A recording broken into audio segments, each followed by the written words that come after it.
નમસ્કાર દોસ્તો, તો આજે જોઈશું તારીખ 12 સપ્ટેમ્બરથી 18 સપ્ટેમ્બર સુધીના મહત્વના કરંટ અફેર્સ જે આવનારી તમામ ક્લાસ 3ની પરીક્ષા માટે ખૂબ જ ઉપયોગી બની રહેશે. તો ચલો શરૂ કરીએ. ગુજરાતના મુખ્યમંત્રી શ્રી વિજયભાઈ રમણીકલાલ રૂપાણીનું રાજીનામું. તેઓ ગુજરાતના 16મા મુખ્યમંત્રી હતા અને રાજકોટની પશ્ચિમ સીટ પરથી તેઓ ધારાસભ્ય છે. તેમના સમયમાં શરૂ થયેલી કેટલીક યોજનાઓ જોઈએ તો જ્ઞાનકુંજ પ્રોજેક્ટ, જેના દ્વારા શાળા કક્ષાએ ઇન્ટરેક્ટિવ શિક્ષણની શરૂઆત થઈ હતી, તથા મિશન વિદ્યા, સૂર્ય શક્તિ કિસાન યોજના, વાલી દીકરી યોજના. વાલી દીકરી યોજના અંતર્ગત દીકરીને પહેલા ધોરણમાં પ્રવેશ મળે ત્યારે 4,000, 9મા ધોરણમાં પ્રવેશ મળે ત્યારે 6,000 તથા 18 વર્ષની વયે 1 લાખ, આમ ટોટલ 1,10,000ની સહાય આપવામાં આવે છે. પછી રાજપીપળા ખાતે બિરસા મુંડા ટ્રાઇબલ યુનિવર્સિટીની શરૂ કરાઈ હતી. માછીમારો માટે પોરબંદર અને ઓખા ખાતે બોટ એમ્બ્યુલન્સની શરૂઆત કરવામાં આવી હતી. વરિષ્ઠ નાગરિકો માટે શ્રવણ તીર્થ દર્શન યોજના શરૂ કરવામાં આવી હતી. ખેડૂતોને દિવસે વીજળી મળી રહે તે માટે કિસાન સૂર્યોદય યોજના તથા સૂર્ય ગુજરાત સોલાર રફટોપ યોજના.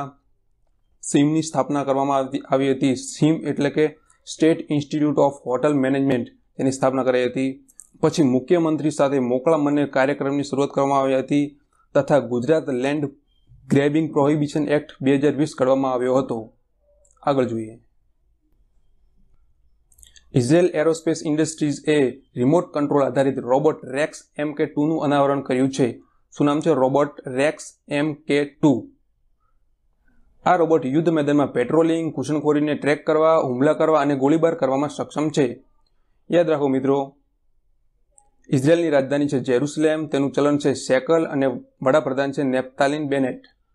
તો આગળ જોઈએ. ગુજરાતના નવા મુખ્યમંત્રી તરીકે ભૂપેન્દ્ર પટેલની નિમણૂક કરવામાં આવી છે. તેઓ ગુજરાતના 17મા મુખ્યમંત્રી બન્યા છે. રાજ્યપાલ આચાર્ય દેવવ્રતજીએ ભૂપેન્દ્રભાઈ રજનીકાંત પટેલને શપથ લેવડાવ્યા હતા અનુચ્છેદ 159 મુજબ, અને તેઓ ઘાટલોડિયા બેઠકના ધારાસભ્ય છે. યાદ રાખીશું મિત્રો, અનુચ્છેદ 163માં રાજ્યપાલની મદદ માટે મંત્રી પરિષદની રચના કરવામાં આવે છે. અનુચ્છેદ 164 અનુસાર મુખ્યમંત્રીની નિમણૂક રાજ્યપાલ કરશે. અને ખાસ મિત્રો, અવારનવાર પરીક્ષામાં પૂછાતો પ્રશ્ન છે 91મો બંધારણીય સુધારો જે 2003માં કરવામાં આવ્યો હતો, જે અનુચ્છેદ 164 અંતર્ગત મંત્રીમંડળની કુલ સંખ્યા વિધાનસભાના સભ્યોની 15%થી વધારે નહીં અને 12 સભ્યોથી ઓછી નહીં તેવું કહે છે. 91મો બંધારણીય સુધારો 2003. દરેક મંત્રી સામૂહિક રીતે વિધાનસભા અને વ્યક્તિગત રીતે રાજ્યપાલને જવાબદાર હોય છે. ચલો આગળ જોઈએ. રાજા મહેન્દ્ર પ્રતાપ સિંહ યુનિવર્સિટી અલીગઢ ઉત્તર પ્રદેશનો શિલાન્યાસ કરવામાં આવ્યો છે.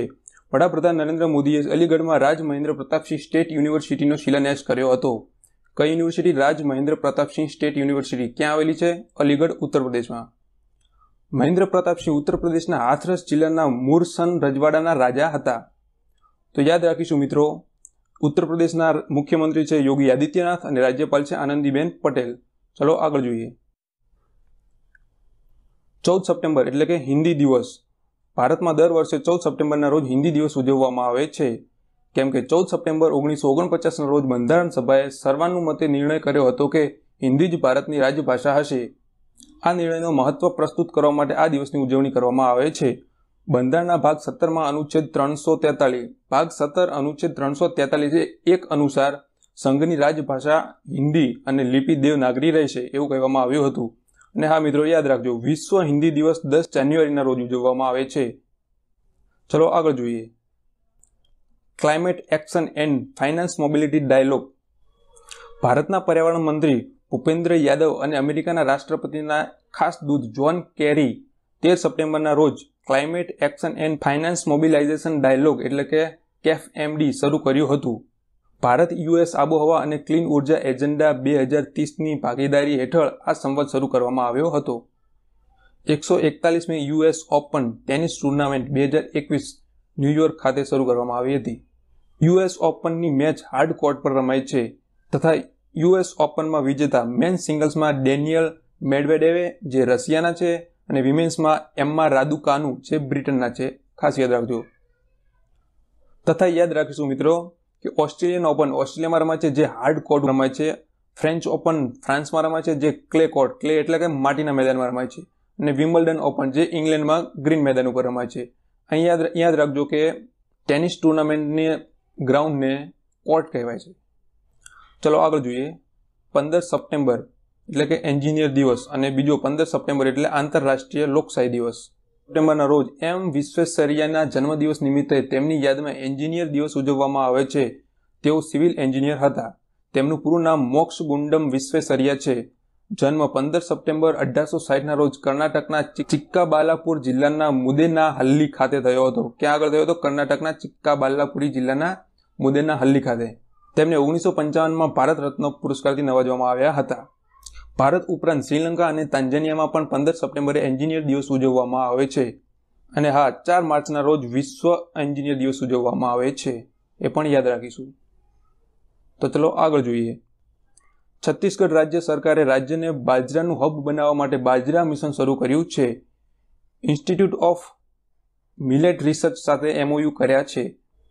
તો છત્તીસગઢ રાજ્ય વિશે જોઈએ તો મુખ્યમંત્રી છે ભૂપેશ બધેલ, રાજ્યપાલ છે અનસુયા ઉઇકે, રાજધાની છે રાયપુર અને હાઈકોર્ટ છે બિલાસપુર. બંને અલગ અલગ છે એટલે ધ્યાન રાખજો. ચલો આગળ જોઈએ.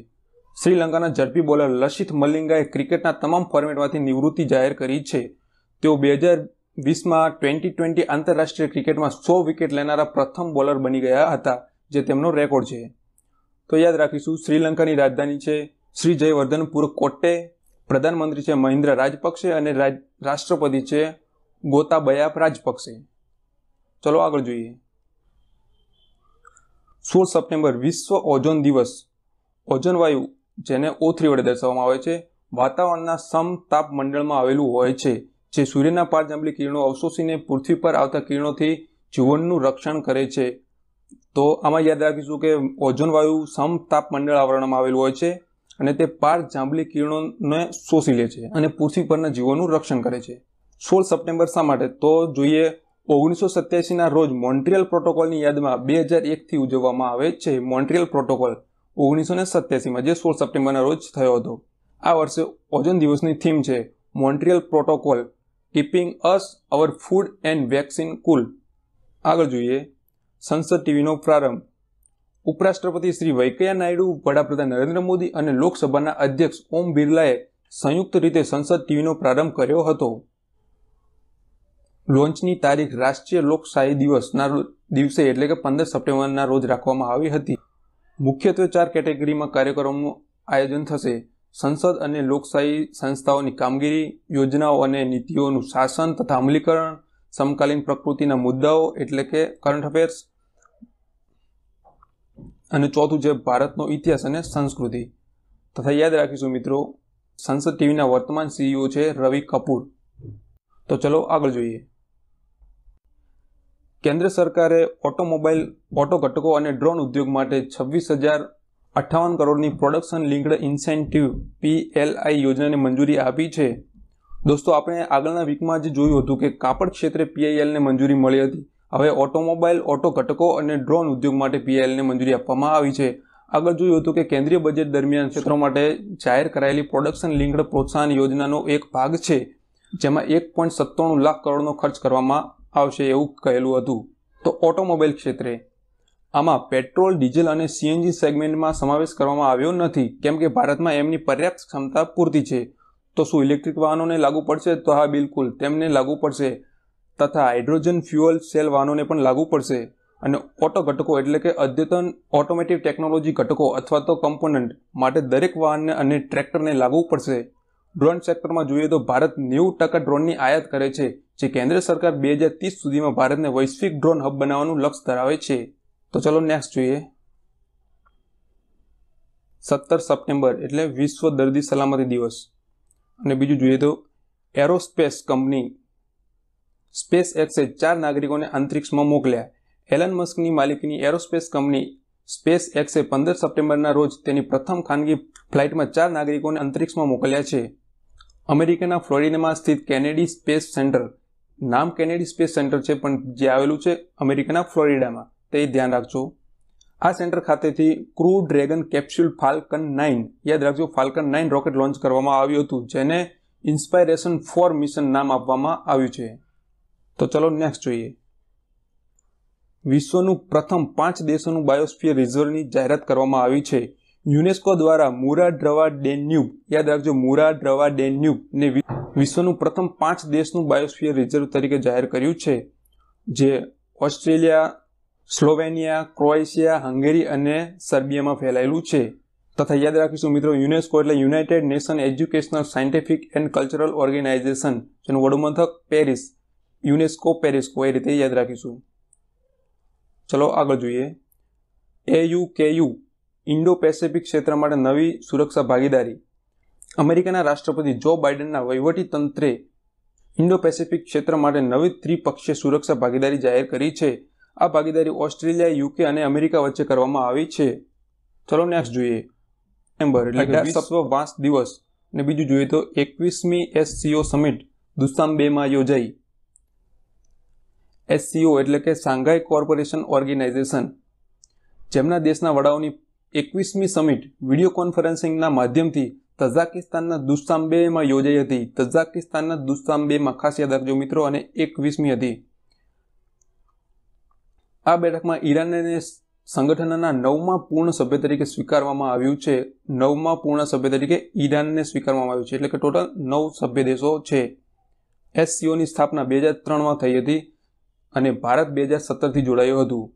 તેનું વડુમથક બેઇઝિંગ ખાતે આવેલું છે. આ પણ થોડું કન્ફ્યુઝ કરશે, કેમ કે તેનું નામ શાંઘાઈ છે અને વડુમથક બેઇઝિંગમાં આવેલું છે.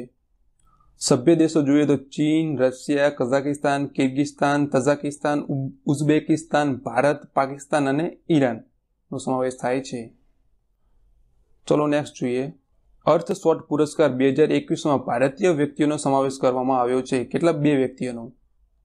લંડનમાં યોજનાર પ્રથમ અર્થશોટ પુરસ્કાર માટે પસંદ કરવામાં આવેલા 15 ફાઇનલિસ્ટમાંથી 2 ભારતીય વ્યક્તિઓ છે. તેમાં પ્રથમ જોઈએ તો તમિલનાડુના 14 વર્ષીય દીકરી વિનિશા ઉમાશંકરની પસંદગી કરવામાં આવી છે, જેઓ પ્રોજેક્ટ સોલાર પાવર્ડ આયર્નિંગ કોટ માટે પસંદ કરવામાં આવ્યા છે. ચિત્રમાં જોઈ શકો છો, તે માત્ર 14 વર્ષના છે. અને બીજા છે દિલ્હીના વિદ્યુત મોહન, જેમને પ્રોજેક્ટ કુર્સી વેસ્ટ રિસાયકલિંગ કોન્સેપ્ટ માટે પસંદ કરવામાં આવ્યા છે. તો આ 2 નામ ખાસ યાદ રાખીશું. વિનિશા ઉમાશંકર તમિલનાડુ અને વિદ્યુત મોહન દિલ્હીના છે. અર્થશોટ પુરસ્કાર જોઈએ તો તેની સ્થાપના બ્રિટનના પ્રિન્સ વિલિયમ દ્વારા પૃથ્વી પર ઊભી થતી સમસ્યાઓના પ્રેરણાદાયક અને નવીન ઉકેલો શોધવા માટે કરવામાં આવી હતી. ચલો નેક્સ્ટ. વડાપ્રધાન નરેન્દ્ર મોદીએ અમદાવાદ સ્થિત સરદાર ધામ વનનું ઉદ્ઘાટન વિડીયો કોન્ફરન્સિંગના માધ્યમથી કર્યું હતું. શું નામ છે? સરદાર ધામ ભવન. મુખ્યમંત્રી ભૂપેન્દ્રભાઈ પટેલે નરેન્દ્ર મોદીના 71મા જન્મદિવસે અમદાવાદમાં લાલ બહાદુર શાસ્ત્રી તળાવ ખાતે નરેન્દ્ર મોદી વનનું લોકાર્પણ કર્યું છે. નરેન્દ્ર મોદીના 71મો જન્મદિવસ જે ક્યારે ઉજવાયો? 17 સપ્ટેમ્બરના રોજ. શ્રી નરેન્દ્રભાઈ મોદીના જન્મદિવસ નિમિત્તે ગુજરાતમાં 400થી વધુ સ્થળે ગરીબોની બેલી સરકાર કાર્યક્રમનું આયોજન કરવામાં આવ્યું હતું. નેક્સ્ટ જોઈએ. આગામી વર્ષ માર્ચમાં ડેફ એક્સપો પ્રસંગે ભારત આફ્રિકા સંરક્ષણ સંવાદનું આયોજન કરાશે, જે ગાંધીનગરમાં યોજવાનું છે. ક્યાં યોજવાનું છે? ગાંધીનગર ખાતે, આપણા ગાંધીનગર ખાતે. ચલો નેક્સ્ટ જોઈએ. ટાઈમ મેગેઝિનના 100 સૌથી પ્રભાવશાળી લોકોની યાદીમાં નરેન્દ્રભાઈ મોદીનો સમાવેશ કરવામાં આવ્યો છે. આ ઉપરાંત મમતા બેનર્જી અને આદાર પૂનાવાલાનો પણ સમાવેશ કરવામાં આવ્યો છે. હવામાંથી કાર્બન ડાયોક્સાઇડ શોષી લેનાર વિશ્વનો સૌથી મોટો પ્લાન્ટ આઇસલેન્ડમાં શરૂ કરવામાં આવ્યો છે. ક્યાં આગળ? આઇસલેન્ડમાં. તાજેતરમાં IIT બોમ્બેએ પ્રોજેક્ટ ઉડાન શરૂ કર્યો છે. બીજું જોઈએ તો તાજેતરમાં ભારતીય રેલવેએ રેલ કૌશલ વિકાસ યોજના શરૂ કરી છે. શું નામ છે? રેલ કૌશલ વિકાસ યોજના.